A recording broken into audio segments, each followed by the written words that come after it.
Okay, we are live with our first webinar, live streaming on YouTube. Thank you all for joining us. My name's Josh Colchester. I'm going to guide you through this presentation on powering systems change with the decentralized web. Hot topic. We'll get into that in a minute. So if you have any questions, you can pop them in the sidebar if you're watching on YouTube. I'll try and get to those at the end of the presentation. Also, you can tweet them to the hashtag there, SI Live. Okay, so this is, as I said, first webinar we're doing. We'll hopefully be doing more of these once a week, maybe once every 2 weeks coming in the future. It won't be me every time. We'll get some guests on to talk about different topics relating to systems thinking, complexity theory, systems change, and so on. I think the next week is on complexity theory applied to healthcare. So that should be good. Okay, so like I said, my name's Josh Colchester. I run the Systems Innovation website. What qualifies me to talk about this subject of systems change in the decentralized web? My background's in web technologies and information systems, particularly interested in the internet, very large, complex information systems. More recently, I came across this idea of these ideas of blockchain, the decentralized web. I spent a long time kind of digging into those, trying to understand it. We produced 2 courses now, one on blockchain, which is quite popular, introduction, and also one on token economics. So you can also take a look at those if you want to learn more about this decentralized web at the end. Systems change, I've been learning about that, but obviously taught a lot of courses on systems thinking and complexity theory. You'll find them all here on this channel. So, the topic, powering systems change with the decentralized web. There's kind of 2 terms there, systems change, decentralized web. What we're going to do is look at those each separately and try and make sense of them. Maybe you know one of them, maybe you know both of them, or neither of them, but we'll go over both of them to get a kind of introduction. I just realized today when I was putting this together what a kind of massive topic this is. We could be exploring it for days and weeks. We've only got about half an hour here, so it's going to be a bit of an overview. And once we've kind of got an idea of what those are, we're going to think about how to put them together and how they can work synergistically to enable systems change. So, systems innovation. What is it? Systems innovation combines systems thinking with innovation to try and change complex organizations.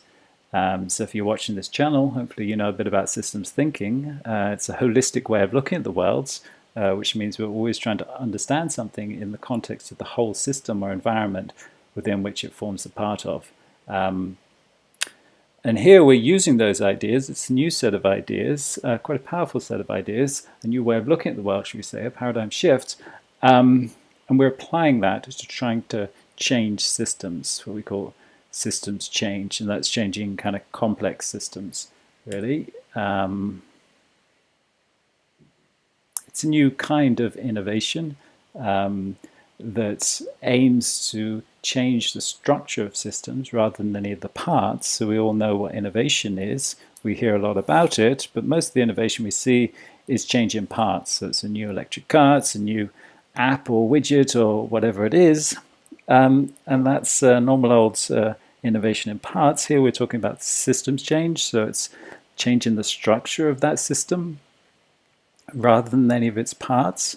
And it's systems thinking that enables that because it gives us this kind of vision of the whole and lets us, it's a relational paradigm, it lets us kind of see and map out the structure of systems. And when we can do that, then we can actually think about how we intervene and how we change that structure towards the whole system exhibiting new behaviors and new outcomes. So examples, I mean, it's pretty abstract. An example I would like to give is Airbnb.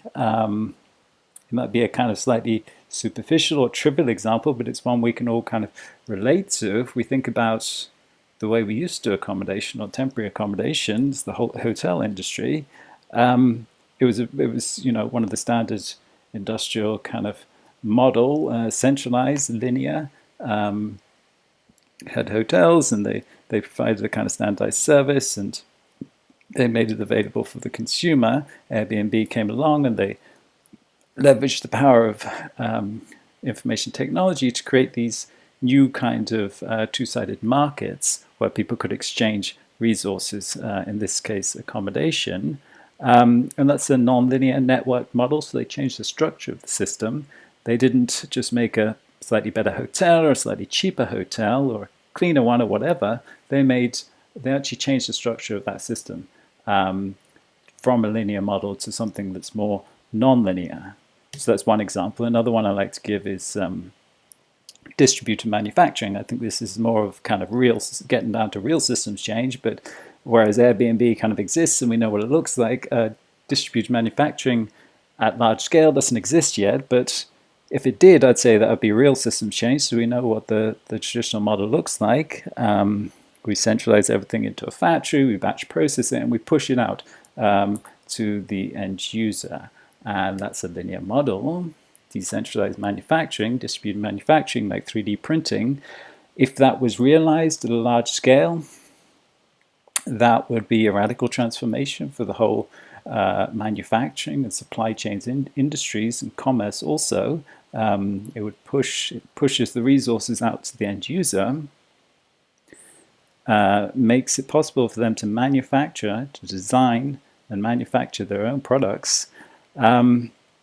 And that would be systems change if you think about it. I mean, it would really rewire the whole kind of materials supply chain for the whole global economy if we did that at scale. And that is structural change and systems change.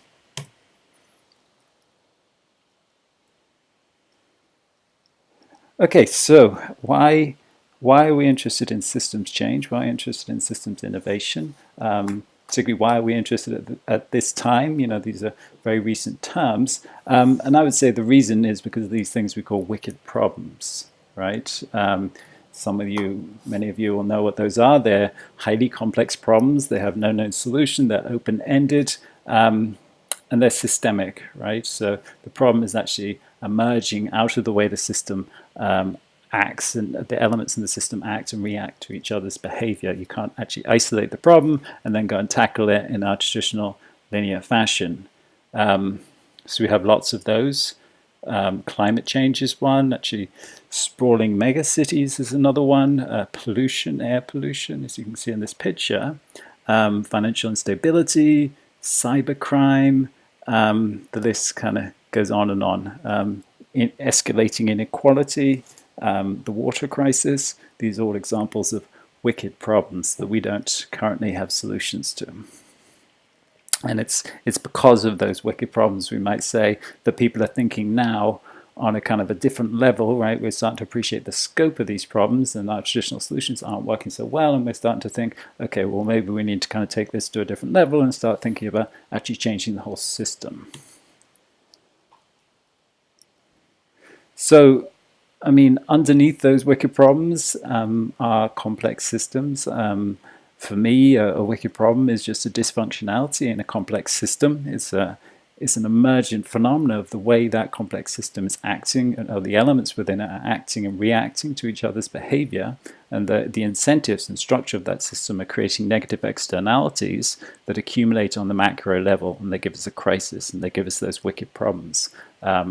So climate change is a good example. We're all incentivized to jump in our cars and take that little journey, but it creates a little negative externality of CO2, and that builds up on the macro level. And it creates the crisis, creates the wicked problem of climate change. So wicked problems have arisen as these complex systems have arisen in our world. Over the past couple of decades, we made massive changes in terms of globalization, information technology, the expansion of connectivity and global networks. And those networks, they create lots of great things that we like, but they also create these wicked problems that we don't really have solutions to. We find ourselves in a situation where we don't know how to really manage these complex systems. One second, my battery is just running out here.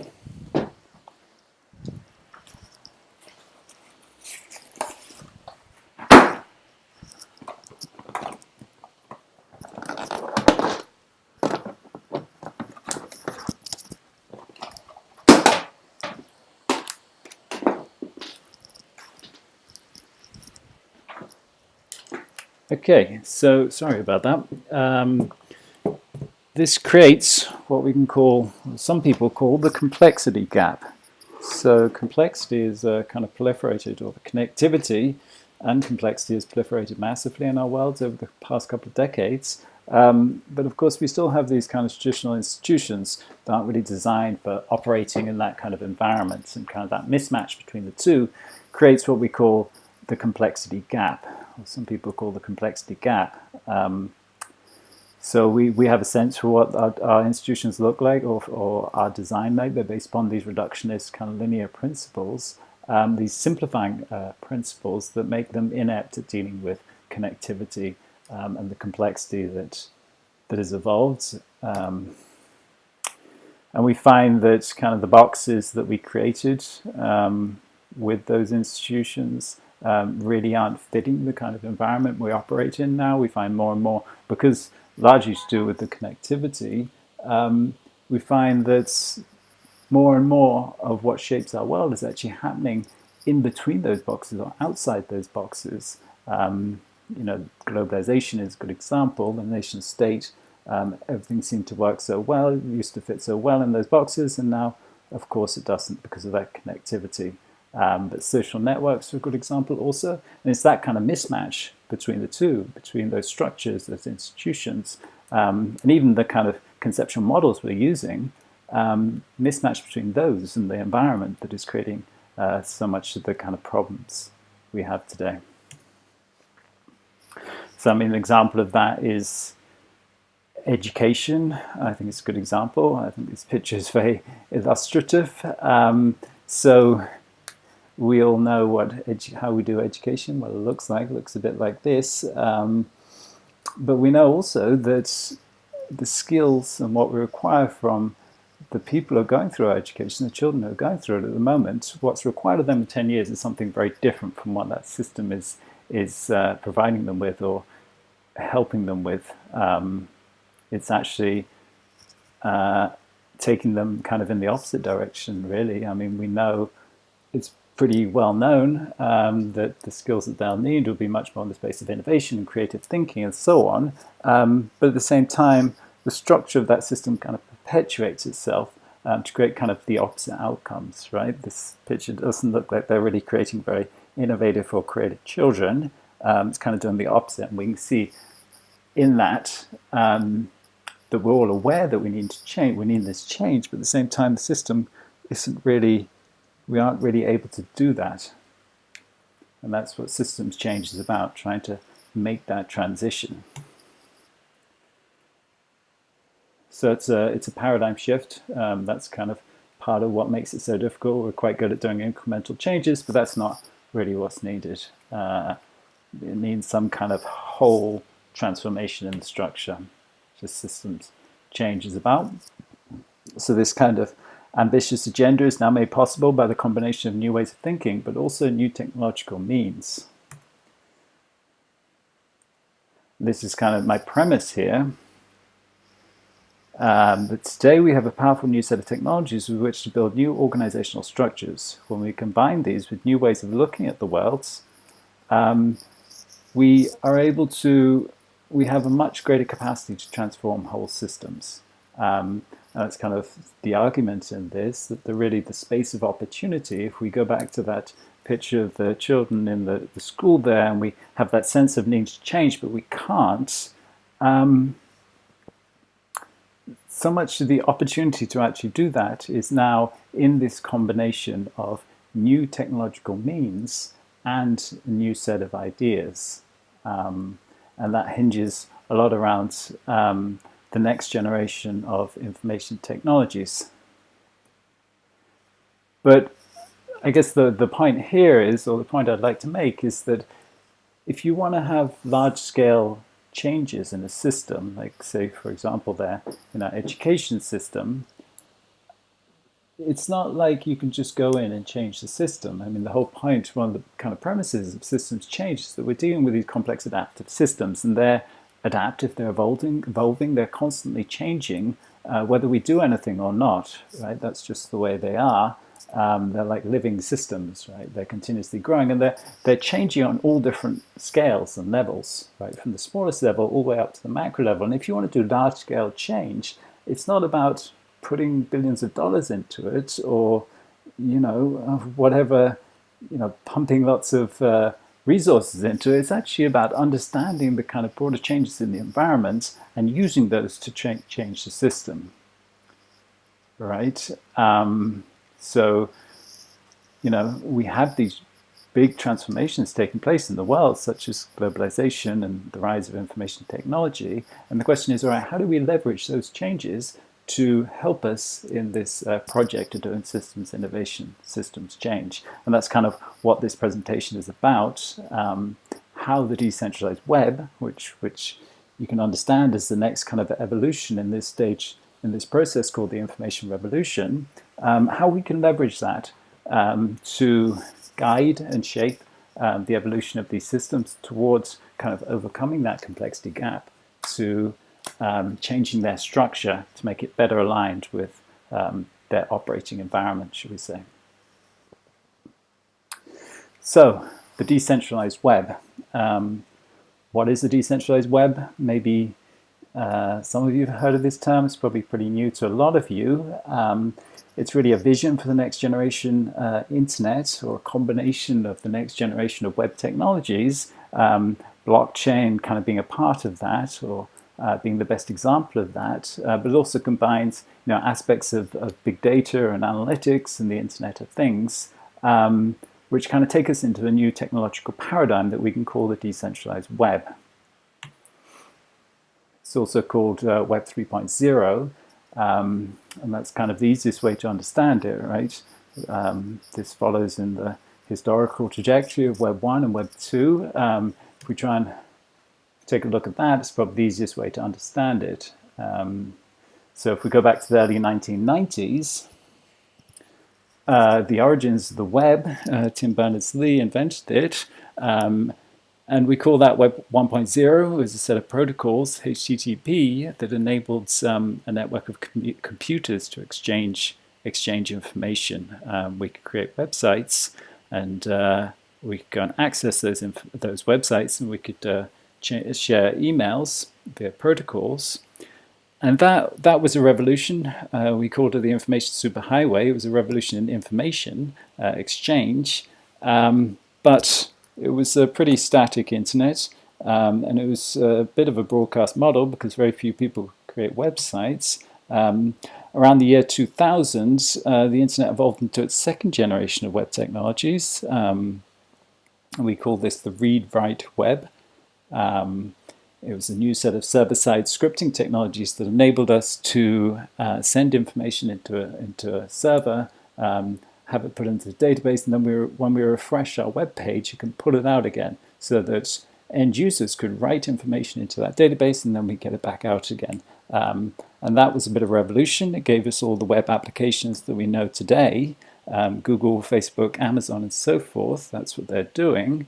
You can send a little picture up, gets posted there on Facebook, and then another person receives it in their feed.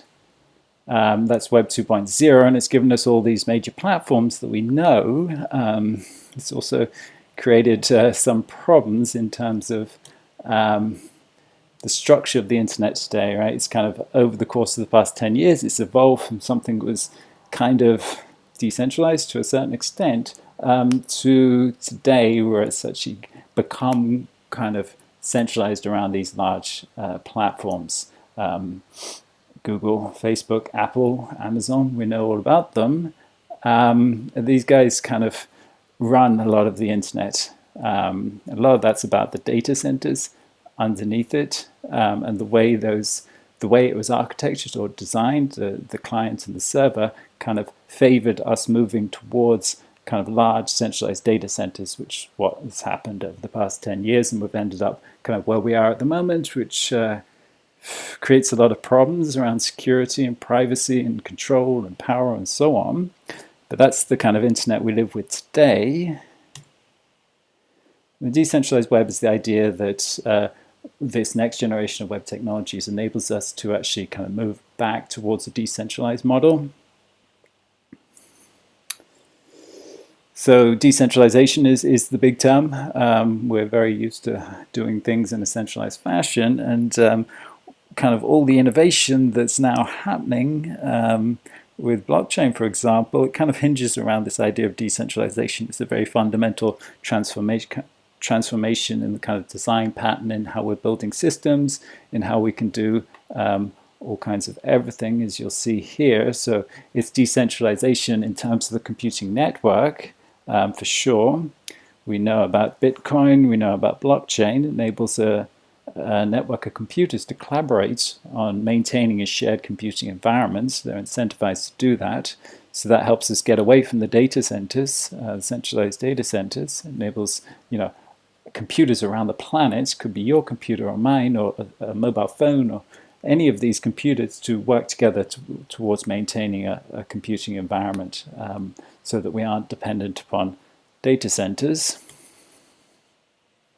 It enables decentralization on kind of the application and service layer. So we have all these applications like Airbnb or Uber, and they're centralized in terms of the software on those servers. In a decentralized web, those applications could be running on top of kind of this decentralized computer, so they wouldn't reside on any particular server, but they could be open source, and they could be, at the moment, all those services are proprietary, right? They're owned by, that code is owned by Google. You can't go and contribute to it. In this world, they could be open source, and anybody could inspect them and add code to it.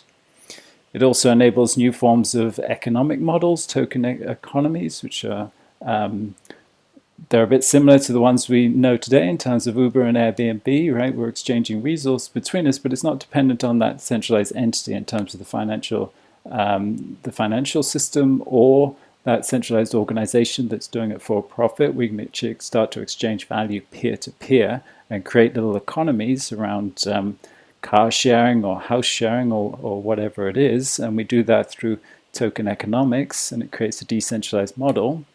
And it can also be decentralized in terms of its governance. So it's the idea of decentralized autonomous organizations.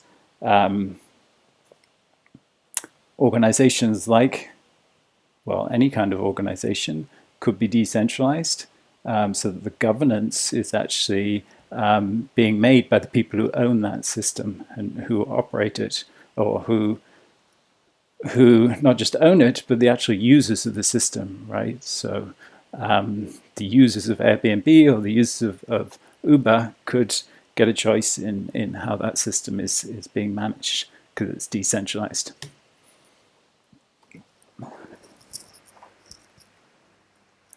So we can see here what decentralized looks like. It's already existing. All these applications are you can see all of them already. Retail, finance, organization, computing, they all already have alternative decentralized versions of them. So this exists already.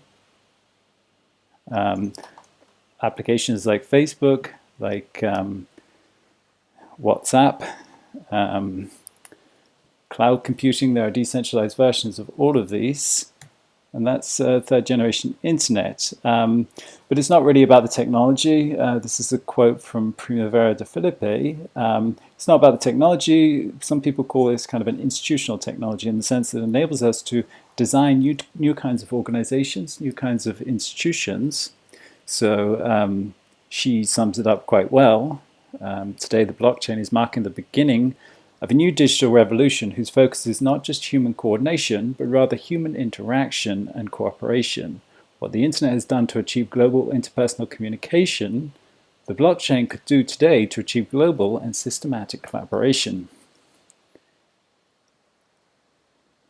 Blockchain is a new coordination technology that relies on a decentralized network of computers in order to coordinate individual action in a completely distributed and decentralized manner. By analogy with nature, we can think of blockchain as a way for people to mimic the social dynamics found in certain species of animals, like ants and termites, as a way to promote and ideally achieve collective intelligence. By recording individual actions on a distributed database, the blockchain makes it possible for people to coordinate themselves indirectly and collaborate on a global scale without any centralized authority or hierarchical structure.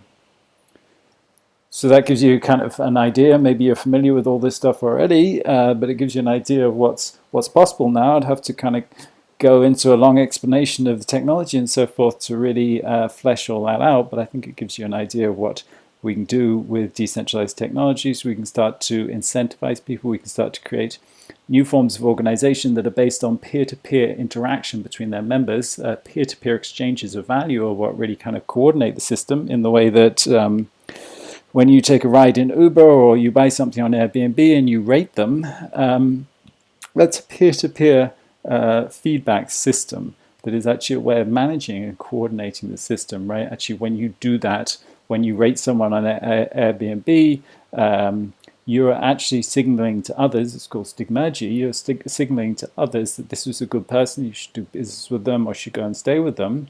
And that kind of raises them up to the top, and it creates a ranking, it creates a structure that gives order to the system, and order kind of emerges out of that peer-to-peer feedback system. And now, because you have blockchains where you can have this kind of open, decentralized database that no one owns, we can now create those kind of peer-to-peer organizations around in almost any situation.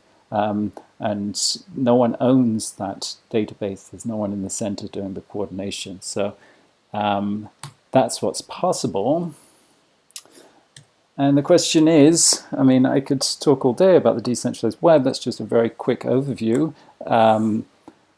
I hope you'll take a look at our courses on that. It'll give you more info. But what happens when we put them together? Or like, how does this information technology actually help us in terms of systems innovation? Hopefully it's somewhat apparent already, but I would argue, I mean, we just talked about decentralization, right? That actually, as we'll see, I'll show you now in the next graphic, but it enables us to a certain extent to overcome this complexity gap that we're now faced with. To bridge that and build institutions, as we'll see in this graphic, that enable us to harness that complexity rather than fighting against it. That's actually what decentralized systems are doing. They're harnessing the connectivity instead of what we're doing at the moment. As centralized institutions, we're pushing against that connectivity. We're trying to maintain those boundaries. So if we look at this graphic, we'll see on the x-axis, horizontally, is organizational complexity. So as you go to the right, the environment becomes more complex, meaning more nodes, greater connectivity between them. As you go up the vertical axis, you see the effectiveness of the organization. This is just a schema, this little graphic. I wouldn't take it too seriously, but it helps to structure our thinking about this. So we can see on the left that the centralized hierarchical coordination works quite well in that relatively simple environment, but as you go forwards, the environment becomes more complex. Its capacity to deal with that and operate effectively decreases, and that's because of such things as bottlenecks. It becomes paralyzed in the face of that complexity, and also you've got too much information traveling across borders, the boundaries of the organizations. You can't actually maintain proper control, and over time it renders it kind of paralyzed, which is what we see with a lot of our institutions. And then we see the decentralized market-based coordination.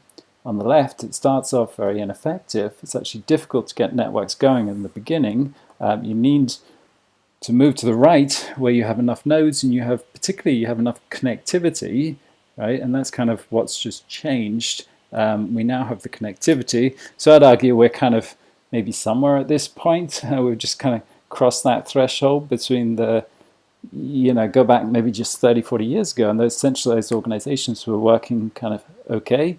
And now we can see, I'd say, kind of maybe one illustration of the fact that we're on the other side of that divide is the platforms and how they've risen, right? They've become some of the most dominant organizations in the world, and we're now in that new environment of complexity where they're actually becoming successful and dominant organizations.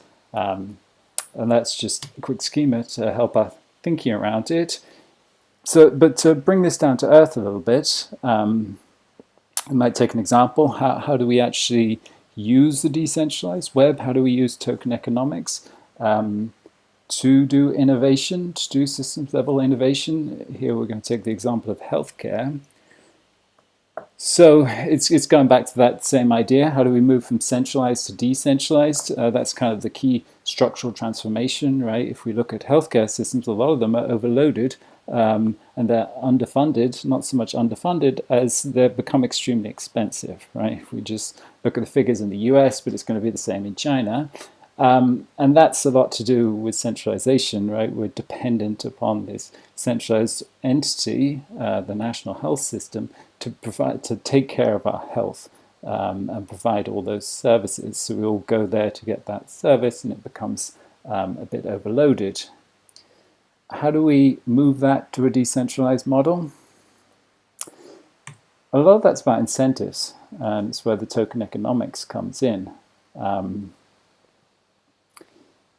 If we look at the way the system kind of works at the moment, we take a lot of actions that aren't very good for our health, right? The way the food we choose, and kind of lack of exercise, and the environments we live in, and so forth.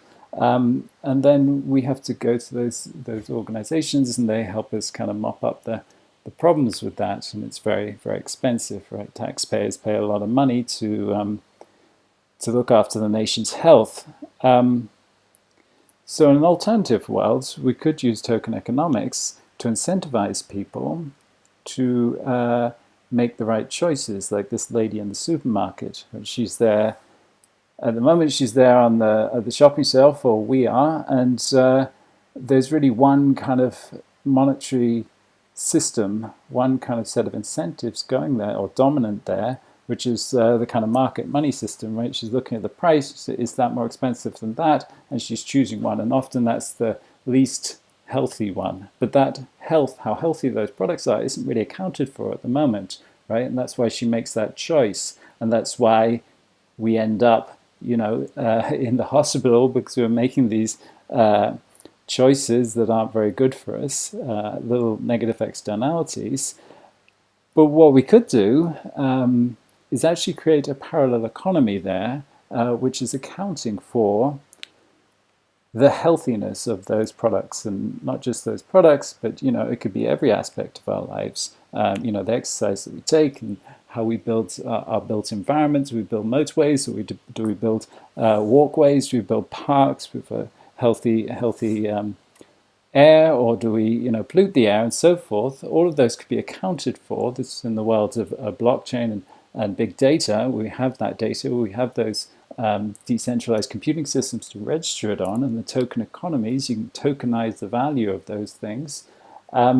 Then you can start to account for that. And that incentivizes people to make the right choices from the beginning, right? So there she is making her choice, and if she is incentivized in the right way, well, that would cut out a massive amount of waste in the whole health system. She wouldn't end up in hospital at the end of it. And that goes for all aspects. Like I just said, you could be incentivized to better health, or so forth. And it's not just incentives, it's actually thinking about the value in the system, thinking about health as a resource, right? The nation's health, or an individual's health, is a resource. And when we make bad choices, we deplete from that resource. Or when we make good choices, we eat good food, then we add to that resource. And the economy is just about growing that underlying resource, and you're accounting for those that adding or deducting from that resource. And in that way, you're accounting for it. You're managing it in a decentralized fashion, instead of the kind of traditional centralized fashion we have at the moment. So that's just a quick example. You can see how it's also it's holistic, in the sense that it lets us account for different aspects, right? Tokens let us account for different types of value, but it also lets us account for things in a very granular way. Every packet on that shelf there could have an associated health token with it, right, and a value with it. But not just that, our activities and so on, and our built environments, given the data, given this technology, you can start to do things like that. So it's holistic. So, I mean, waste is another one. At the moment, we have a centralized entity managing our waste, and a lot of companies, a lot of us are incentivized actually to produce just produce things that we throw away, that we use once. And that's a lot because we only have one monetary system, right? We're not really accounting for that. If we had a waste token and we incentivized that with that we could incentivize people to actually collect the rubbish or not to create it in the first place. Again, you're just creating a little economy around it.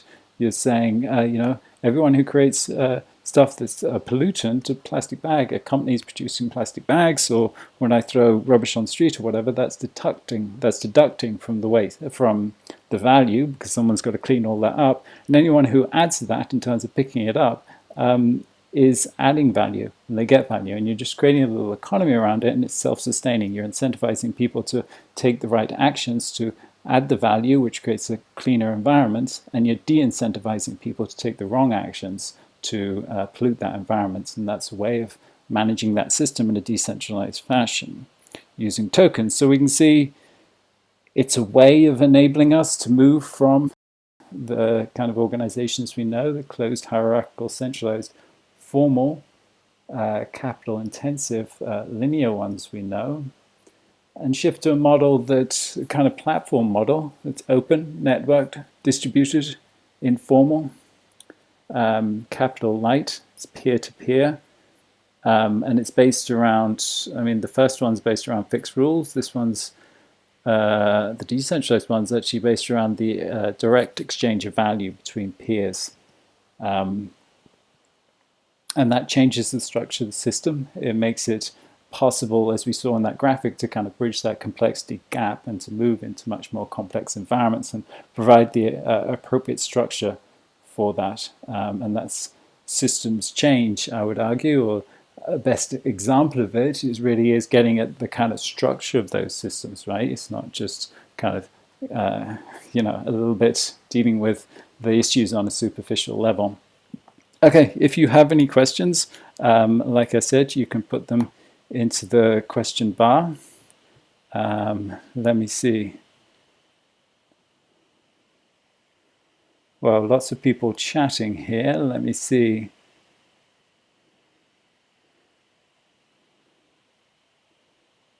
I'm very interested in your thinking as it applies to cybersecurity. Security has failed to protect.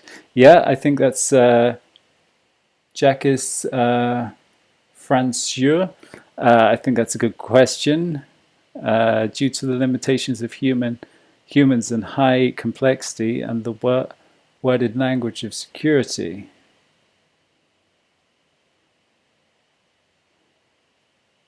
Yeah, I think this actually this approach could be applied. I mean, this decentralized approach could certainly be applied to security. I mean, if you're talking about cybersecurity, for sure. I mean, it's the obvious way to go. You build centralized systems. You put a whole pile of data. You put a whole pile of kind of critical information there. It's a honeypot, really, and it's going to attract the wrong. It's going to attract people, and you're going to have to spend a lot of money on securing it. Decentralized systems. It's an alternative way of doing that because it's based around consensus. Everyone has to come to agreement about the state of the system, and there's no single point of failure. You can't actually hack. You can't change one little bit of information in the system because that's replicated around the system, and it gives a new way of doing security in terms of decentralized consensus on all different levels, and also decentralizing the information so there isn't one place that you can go and attack it. Right? That's in general that's a good that's a principle. You think about like the peer-to-peer systems. Hollywood didn't like the fact that they were copying their videos and they were being shared on that, and they tried to get the US government to take it down, but they couldn't really because there was no server, there was no one in control. It was a network of people sharing these files. So it has its good sides, it has its bad sides. Any other questions there?